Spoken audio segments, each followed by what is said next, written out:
السلام علیکم ورحمۃ اللہ وبرکاتہ، نحمده ونصلی علی رسوله الکریم، اما بعد فاعوذ باللہ من الشیطان الرجیم، بسم اللہ الرحمن الرحیم، رب اشرح لی صدری ویسر لی امری واحلل عقدۃ من لسانی یفقہوا قولی۔ يا أيها الذين آمنوا إذا نودي للصلاة من يوم الجمعة فاسعوا إلى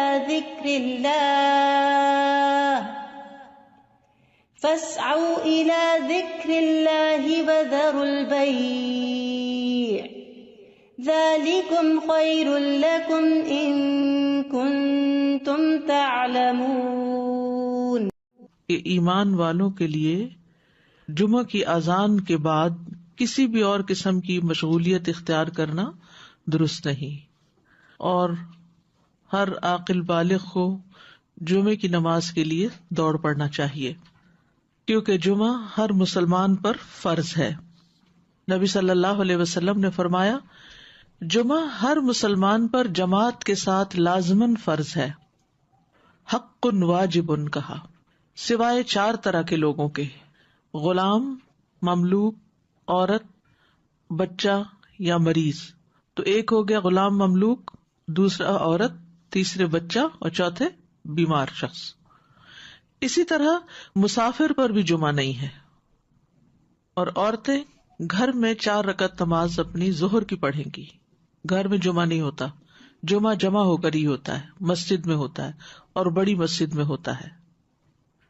عید کے دن جمعہ نہ پڑھنے کی رخصت ہے۔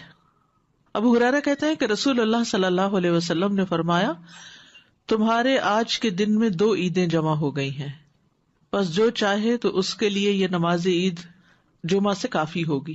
جمعہ نہ بھی پڑھے تو ٹھیک ہے، عید کا پڑھنا لازم ہے، اور ہم تو جمعہ پڑھیں گے۔ یعنی آپ نے پسند کیا کہ جمعہ پڑھیں، لیکن جو نہ پڑھنا چاہے، ظہر پڑھنا چاہے تو وہ بھی ٹھیک ہے۔ وہب بن کیسان سے مروی ہے، انہوں نے بیان کیا کہ ابن زبیر رضی اللہ عنہما کے دور میں جمعہ اور عید اکٹھے ہو گئے تو انہوں نے عید کے لیے نکلنے میں دیر کر دی، حتیٰ کہ دن کافی اونچا ہو گیا۔ پھر وہ نکلے، خطبہ دیا اور بہت لمبا خطبہ دیا، پھر اترے اور عید کی نماز پڑھائی، اور اس دن لوگوں کو جمعہ نہیں پڑھایا۔ یہ بات ابن عباس سے ذکر کی گئی تو انہوں نے فرمایا انہوں نے سنت پر عمل کیا۔ یعنی کہ باقی حدیثوں میں بہت سی چیزیں مماثلت ہے، جو ایک ایک چیز کسی اور حدیث میں الگ سے بھی ملتی ہے۔ جو شخص جمعہ کے دن غسل کرے، جس قدر ممکن ہو پاکیزگی حاصل کرے، اور اپنے تیل میں سے تیل لگائے یا اپنے گھر کی خوشبو میں سے خوشبو لگائے۔ پھر اسی طرح مسجد کی طرف جلدی نکلنا چاہیے، کیونکہ جب امام نکل آتا ہے تو پھر اس کے بعد فرشتے نام لکھنے بند کر دیتے ہیں۔ پھر کثرت سے درود پڑھنا۔ رسول اللہ صلی اللہ علیہ وسلم نے فرمایا، جمعے کے دن اور جمعے کی رات کو، یعنی رات سے ہی شروع ہو جائے۔ کل کسی نے سوال کیا تھا کہ جمعے کی رات کا کوئی خاص عمل کیا ہے، تو وہ درود شریف پڑھنا ہے۔ تو جمعے کی رات کو کثرت سے مجھ پر درود پڑھا کرو، پس جو آدمی مجھ پر 1 دفعہ درود بھیجے گا، اللہ اس پر 10 رحمتیں نازل کرے گا۔ اوس بن اوس روایت کرتے ہیں کہ رسول اللہ صلی اللہ علیہ وسلم نے فرمایا، بے شک تمہارے افضل دنوں میں سے جمعے کا دن ہے، اسی دن آدم علیہ السلام پیدا کیے گئے، اسی دن ان کی روح قبض کی گئی، اسی دن سور پھونکا جائے گا، اسی دن لوگ بے ہوش ہوں گے، اس لیے اس دن مجھ پر کثرت سے درود بھیجا کرو، کیونکہ درود مجھ پر پیش کیا جاتا ہے۔ یعنی یہ ایک اسپیشل ڈے ہے، اور اس میں اسپیشل کرنے کا کام کیا ہے کہ رسول اللہ صلی اللہ علیہ وسلم کو درود کا تحفہ بھیجا جائے۔ پھر سورۃ الکہف پڑھنا۔ نبی صلی اللہ علیہ وسلم نے فرمایا، جو جمعہ کے دن، رات کی بات نہیں، دن کی بات ہے، من قرأ سورۃ الکہف فی یوم الجمعۃ، تو اس کے لیے دوسرے جمعے تک نور روشن رہتا ہے۔ اور پھر کیا کرو، وذروا البیع، خرید و فروخت چھوڑ دو، ذالکم خیر لکم، یہ تمہارے لیے زیادہ بہتر ہے، ان کنتم تعلمون، اگر تم علم رکھتے ہو، جانتے ہو۔ یعنی اللہ نے جمعے کی نماز کے وقت خرید و فروخت سے منع کر دیا، اور اس کو ان لوگوں پر حرام قرار دیا جن کو مخاطب کیا گیا کہ ان پہ جمعہ فرض ہے۔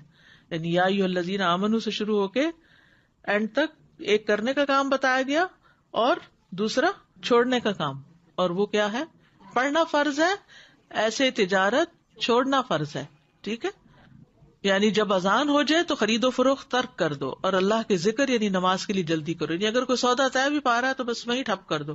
آپ نے یہ ایکسپیرینس کیا ہوگا سعودی عرب میں کہ بعض اوقات یہ ہوتا ہے کہ صرف پیسے دینے والے رہ جاتے ہیں. آپ نے ساری چیز بھاؤ کر لیا, چیز لے لی, پیک کر لی, رکھ لی, اور ابھی پیسے دینے ادھر سے اذان ہوئی, وہ کہتے بس چھوڑ دو, چیز بھی چھوڑ دو, نہیں چاہیے پیسے, نکل پڑتے ہیں. یعنی جو بہت پرٹیکولر ہے, یعنی اس درجے کا حکم ہے کہ اس وقت کام چھوڑ دو.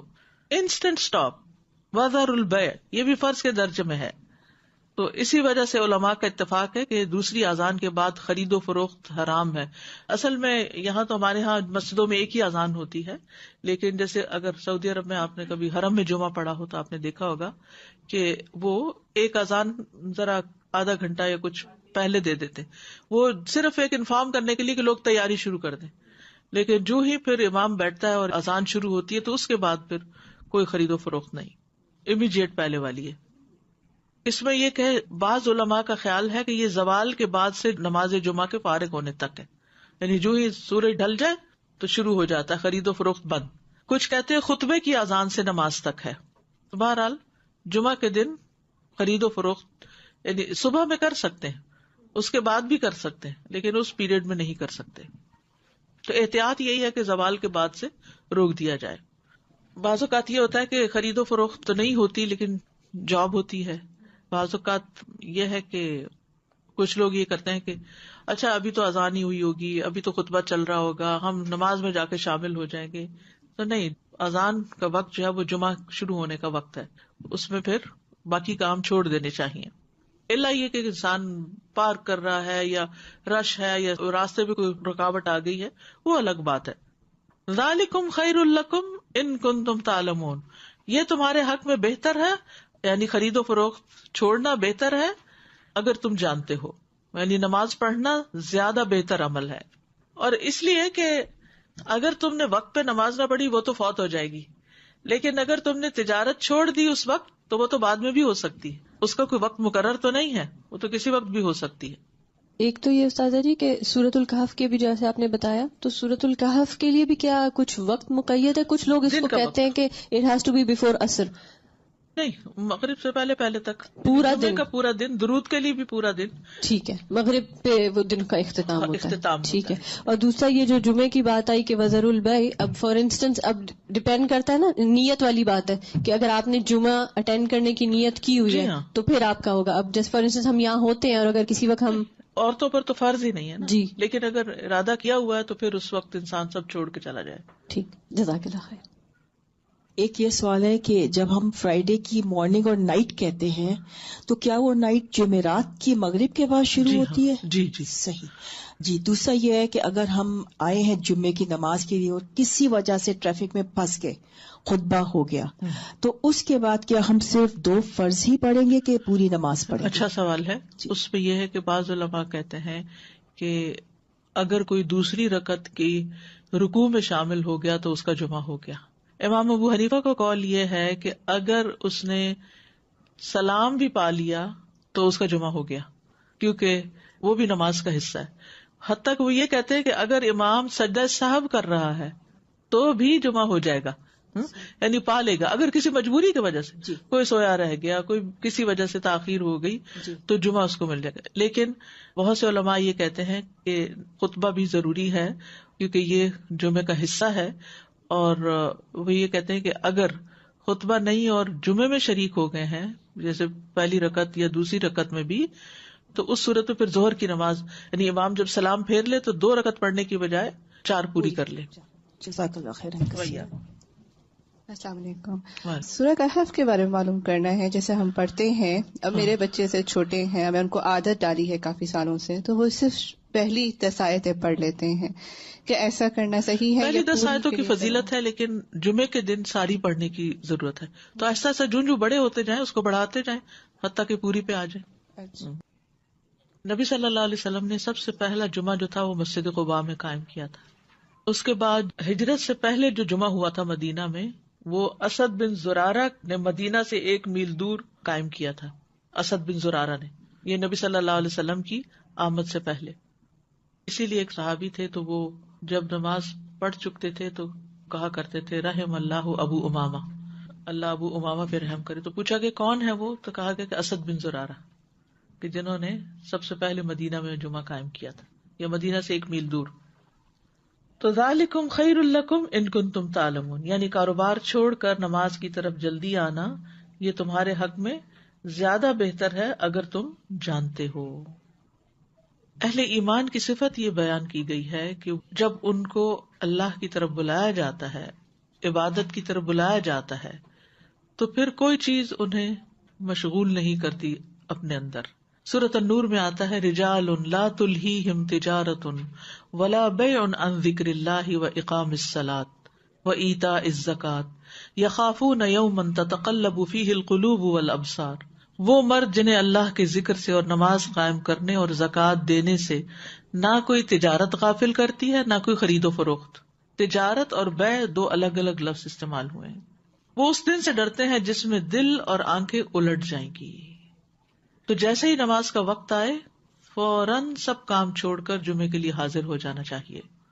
نہ صرف یہ کہ جمعے کے لیے، باقی نمازوں کے لیے بھی نبی صلی اللہ علیہ وسلم کا طریقہ یہی تھا. اسود سے مروی ہے، وہ کہتے ہیں میں نے عائشہ رضی اللہ عنہا سے پوچھا کہ نبی صلی اللہ علیہ وسلم اپنے گھر میں کیا کرتے تھے. انہوں نے کہا آپ اپنے گھر کے کام کاج یعنی گھر والوں کی خدمت میں ہوتے تھے. جب نماز کا وقت ہوتا تو سب کچھ چھوڑ کر مسجد چلے جاتے تھے، کام چھوڑ دیتے تھے. تو بات یہ ہے کہ انسان بیک وقت 2 تقاضوں کے بیچ میں ہوتا ہے، 2 چیزوں کے بیچ میں. ایک طرف اس کی دنیا ہوتی ہے، ایک طرف اس کا دین ہوتا ہے. بہت سے لوگ یا صرف دنیا کے ہو جاتے ہیں یا صرف دین کے ہو جاتے ہیں، جبکہ ان دونوں میں بیلنس قائم کرنا ضروری ہوتا ہے. اور یہ پرفیکٹ بیلنس سورۃ الجمعہ میں نظر آتا ہے کہ یہاں پر نماز کے لیے بلایا گیا، حاضر ہو جاؤ. اور پھر اگلی آیت میں فرمایا فَإِذَا قُضِيَتِ الصَّلَاةُ فَانتَشِرُوا فِي الْأَرْضِ. نماز پڑھ لی، عبادت ہو گئی، اجتماعیت ہو گئی، اب زمین میں پھیل جاؤ اور اللہ کا فضل تلاش کرو اور اللہ کا ذکر کثرت سے کرتے رہو تاکہ تم فلاح پاؤ. تو اس سے کیا پتہ چلتا ہے کہ دونوں چیزیں ضروری ہیں، دونوں ہی عبادت کی مختلف قسمیں ہیں. اس کے لیے تقسیم اوقات کی ضرورت ہے، ٹائم مینجمنٹ کی ضرورت ہے. کچھ وقت عبادت کے لیے اور کچھ وقت کام کاج کے لیے. جب اللہ سبحانہ وتعالیٰ اس سے عبادت کا تقاضا کرے تو وہ عبادت کے لیے دوڑ پڑے، اور جب اس کی ضروریات اس کو دنیا کی طرف بلائیں تو اپنے کام کاج اور معاش کی طرف دوڑ پڑے. اسی طرح جب دین کی خدمت کے لیے بلایا جائے، دین کے پڑھنے پڑھانے کا وقت ہو تو انسان اس کی طرف دوڑ پڑے. اور جب بچے اور شوہر اور گھر والے ہمارے محتاج ہوں کھانے پینے کی اور ضروریات پوری کرنے کے، تو ان ضروریات کو بھی عبادت سمجھ کر پورا کیا جائے. تو اس طرح ایک حسین امتزاج قائم ہو جاتا ہے دین اور دنیا کے درمیان. یعنی نہ تو ہمارے سے یہ تقاضا کیا گیا کہ ہم دنیا چھوڑ دیں اور راہب بن جائیں، اور نہ ہی ہم سے یہ کہا گیا ہے کہ ہم سارے کا سارا وقت صرف عبادت میں ہی گزارے.